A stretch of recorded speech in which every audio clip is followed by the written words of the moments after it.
Olá, tudo bem? Esse é o 9º vídeo do ciclo de palestras Educação Sexual na Escola.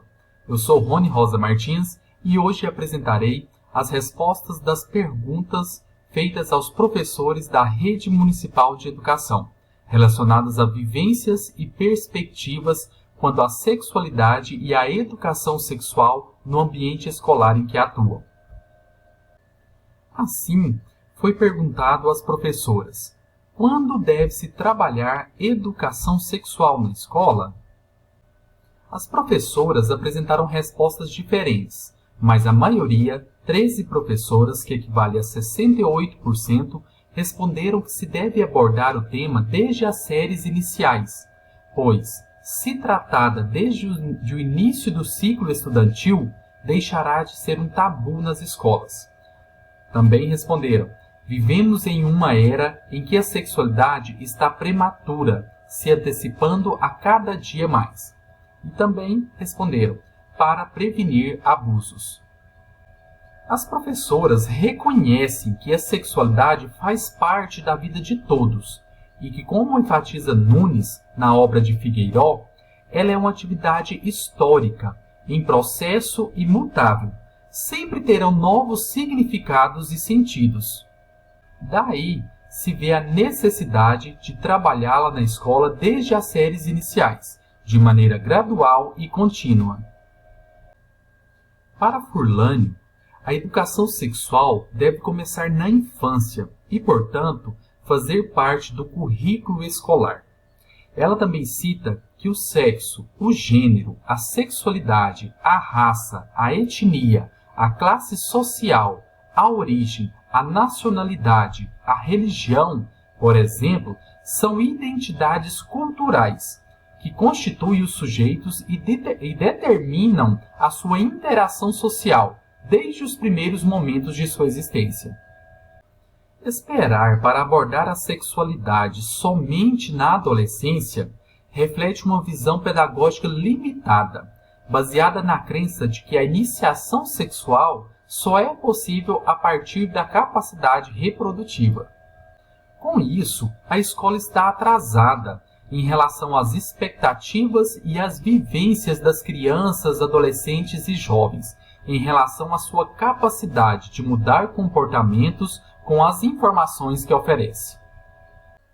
Ainda quanto à pergunta de quando se deve trabalhar a educação sexual na escola, não especificando uma faixa etária ou série, duas entrevistadas enfatizaram que a educação sexual deve ser trabalhada na escola apenas quando surgirem dúvidas, e uma professora, que equivale a 5%, respondeu que deve ser trabalhada quando o professor vê a necessidade.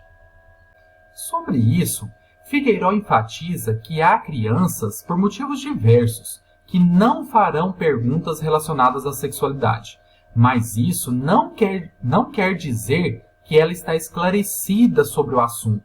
Por isso, a escola deve se organizar para trabalhar as temáticas diversas da educação sexual de diferentes formas e em diferentes momentos da vida escolar. Diversos temas fazem parte da educação sexual, e esses se interrelacionam e se complementam. Assim, as professoras foram questionadas quais são os assuntos que devem ser trabalhados na escola sobre educação sexual.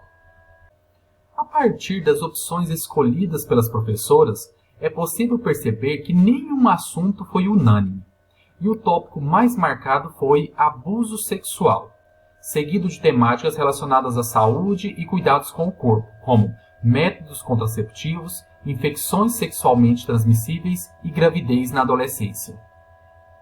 A opção menos escolhida foi gênero, seguidas de orientação sexual e aborto. As respostas apresentadas clarificam as demais opiniões expressas nessa pesquisa, que a maioria das professoras tem uma visão da educação sexual voltada apenas para a abordagem médica e que apresentam dificuldades e ou tabus quanto à abordagem de temas relacionados a gênero e a diversidade sexual, que pode ser fruto de um aprendizado de educação sexual com foco apenas na abordagem religiosa. Também foi questionado às professoras: você já vivenciou alguma situação relacionada à sexualidade na escola? O gráfico permite perceber que 11 professoras, 58%, afirmaram não terem vivenciado questões relacionadas à sexualidade na escola. Em análise, pode-se afirmar que elas talvez não presenciaram momentos assim, ou pode ser que não conseguiram identificar as situações como relacionadas à sexualidade, devido à sua amplitude de significações. A partir das opiniões dessas professoras, é possível remeter-se ao pensamento de Louro, onde afirma que a sexualidade está presente em variadas situações no cotidiano escolar, principalmente no que se refere ao gênero, nas divisões entre meninos e meninas e no reforço de formas de comportamento que são aprendidas e interiorizadas, transformando-as em naturais. O caso de divisão de brinquedos e brincadeiras direcionados a especificamente meninos e meninas, nas cores que devem utilizar, por exemplo, azul e rosa, nas formas de falar e de se comportar. Louro reforça que não existe posicionamentos e atitudes fixas para cada gênero, que deve-se possibilitar aos sujeitos construir seus próprios significados, livres de preconceitos e idealizações fixas para o ser menino e o ser menina. Ainda, Louro afirma que é preciso enfatizar que não são precisamente as particularidades sexuais, mas é o modo como essas particularidades são reconhecidas que vão produzir o feminino e o masculino. Os mais antigos manuais já ensinavam aos mestres os cuidados que se deveriam ter com os alunos, desde o modo de sentar e andar, formas de colocar os cadernos, canetas, distinguindo o menino e a menina, que passava pelos bancos escolares. Quanto à vivência de situações relacionadas à sexualidade, as 8 professoras, 42%, que responderam ter vivenciado alguma situação relacionada à sexualidade na escola, apontaram situações como masturbação, beijos, toques, preconceito quanto à orientação sexual e casos de crianças que foram abusadas sexualmente por pessoas próximas ou da própria família. De forma complementar a este questionamento, foi perguntado como essas professoras lidaram com as situações vivenciadas relacionadas à sexualidade.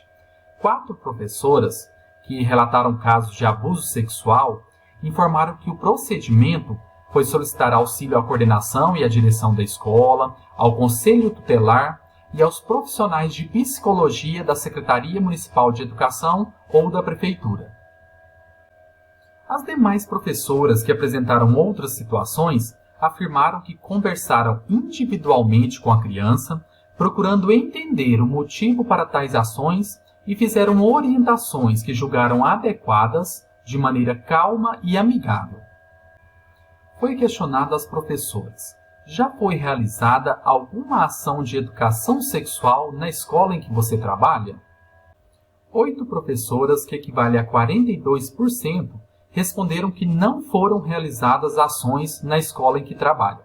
E 11 professoras, que equivale a 58%, responderam que sim, que se recordam de ações na escola em que atuam, e citam palestras com profissionais da área da saúde e da assistência social. E também se lembram da distribuição de panfletos contra o abuso sexual de crianças. Dando continuidade, foi questionado às professoras como elas avaliam as ações de educação sexual realizadas na escola. 36%, 4 professoras, responderam que foram importantes, válidas e positivas. As demais 7 professoras, que equivale a 64%, responderam que foram insuficientes, inadequadas, falta de clareza nas informações e despreparo por parte dos profissionais. Observa-se que a partir das 2 últimas perguntas, que, apesar de poucas, são realizadas ações de educação sexual na escola, mas, ao mesmo tempo, nota-se que elas não correspondem à educação sexual emancipatória proposta por Figueiró, como a mais completa e indicada. Pois, em muitos casos, são ações descontinuadas e elaboradas, ministradas por profissionais que não conhecem a realidade escolar e que podem também ter somente conhecimentos técnicos e que podem ser insuficientes para as demandas da escola. Ao serem questionadas se há alguma dificuldade para se trabalhar o tema educação sexual na escola em que trabalham, 10 professoras, que equivale a 53%, afirmaram que não há dificuldade, e 9 professoras afirmaram sim, que há dificuldade.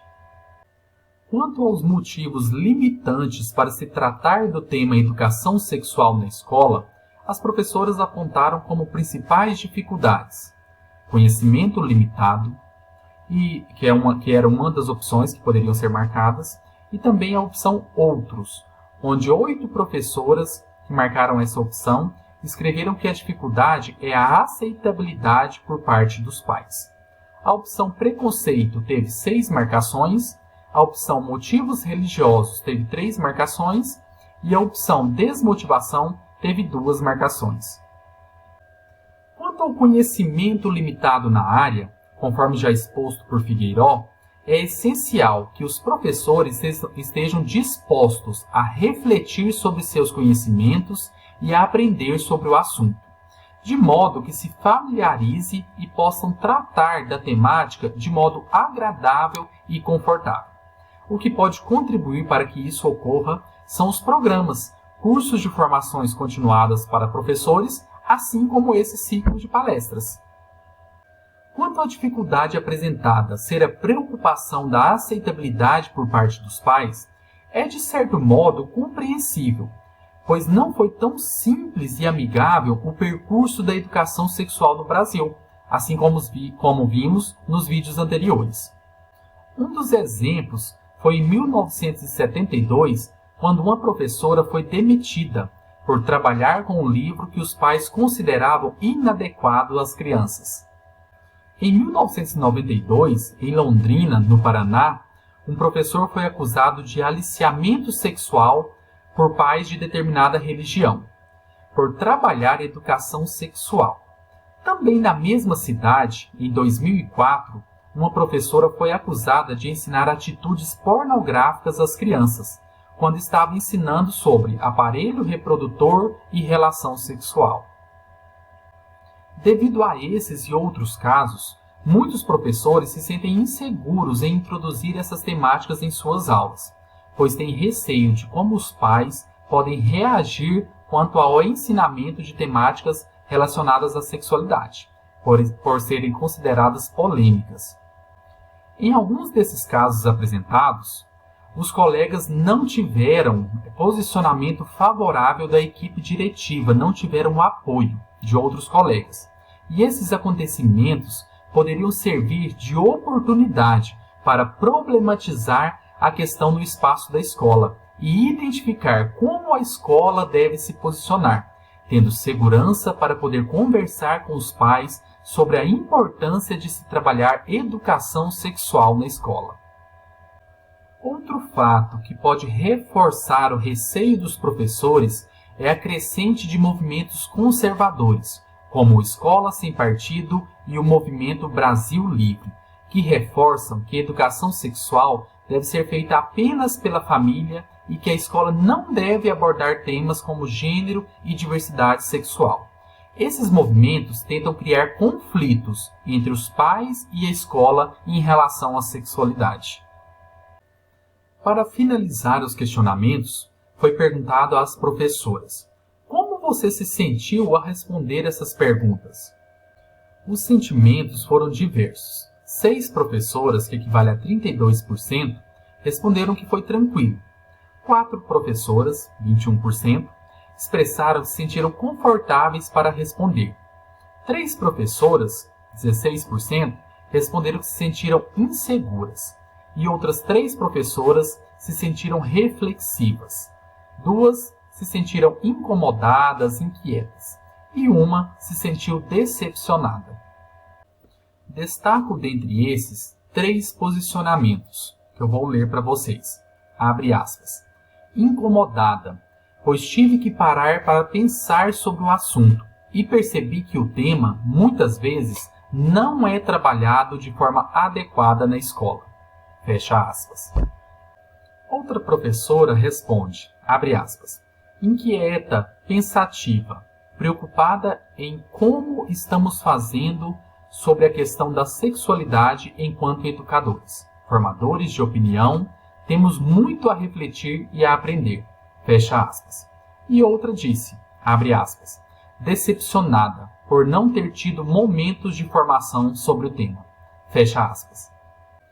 A partir dessas respostas e de outras já apresentadas, reforça-se a necessidade de reflexão sobre os conceitos que os professores têm sobre educação sexual e como eles têm lidado com essa temática, com essa questão na escola. O professor Welson Barbosa Santos enfatiza que a formação inicial dos professores tem se apresentado frágil para o atendimento de demandas relacionadas à sexualidade na escola, e em muitos casos limitada à abordagem médica, com foco em fatores biológicos e fisiológicos. As ações para aprimoramento e construção de conhecimento em educação sexual são poucas ou inexistentes, e que a formação continuada é o meio mais indicado para superar as dificuldades apresentadas pelos professores. Figueiró reforça que é inadiável e necessário que os professores conheçam o significado e o propósito da educação sexual na vida de seus alunos. É imprescindível conhecer as reais intenções da educação sexual, como conhecimento e respeito pelo próprio corpo e pelo corpo do outro, desenvolvimento da criticidade, rompimento com toda e qualquer forma de preconceito, reconhecimento e respeito das diferenças, entre outras questões, pois a escola também educa moralmente, pois tem o intuito de fortalecer valores como dignidade, igualdade e justiça. A educação sexual nas escolas é tema importante e para que ela tenha significado positivo e caráter emancipatório na vida dos alunos, o primeiro passo é a consciência de sua relevância por parte dos professores. Uma das maneiras disso acontecer é a formação inicial, pela qual todos os professores da escola pesquisada já passaram, e a formação continuada, que permeia toda a carreira dos docentes. E foi com esse intuito que foram elaborados os vídeos desse ciclo de palestras. E lembro que a educação sexual na escola não acontece somente dentro da sala de aula, mas em todos os espaços de convivência. O ciclo de palestras é uma primeira ação de formação continuada e que servirá de estímulo para que outras formações nessa área aconteçam. Hoje, a minha indicação de leitura é o livro Educação Sexual na Sala de Aula, de Jimena Furlani. As contribuições reflexivas dos textos dessa obra apontam para uma educação sexual comprometida com a problematização social e com a permanente crítica das práticas educativas. Se você perdeu algum vídeo, é só acessar o canal do Ciclo de Palestras no YouTube. Compartilhe, comente e avalie. A sua opinião é muito importante. O nosso próximo vídeo será o último desse ciclo de palestras. Será o momento onde eu responderei as perguntas enviadas pelos canais de comunicação, como YouTube, Instagram e o e-mail. Ainda dá tempo de você enviar sua dúvida, seu comentário, a sua contribuição. Um abraço e até o próximo vídeo.